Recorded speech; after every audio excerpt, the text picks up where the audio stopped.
بخاری شریف میں ہے حضرت انس کے پھوپھی، اس نے ایک یہودیہ کے دان توڑے تھے، پھر قضا ہوا، پیغمبر کے ذریعے فیصلہ ہوا کہ اس کے بھی دان ٹوٹیں گے۔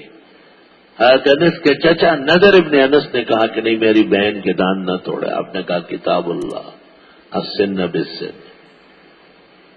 جبریل آیا اور اس نے کہا اب تک تو معاف نہیں کیا، اب وہ لوگ معاف کر دیں۔ جب ان سے پوچھا گیا تو انہوں نے کہا چلو تاوان دے دو، دان نہیں توڑتے۔ بخاری شریف میں یہ لفظ موجود ہے۔ آپ حیران رہ گئے نظر کو دیکھ کے، اور آپ نے کہا رب اشعث اغبر لو حلف علی اللہ لابرہ، بعض پریشان حال بکرے بال۔ خدا کے ہاں ان کی مرتبت ہوتی ہے، جو وہ کہے اللہ اس طرح نظام بناتا ہے۔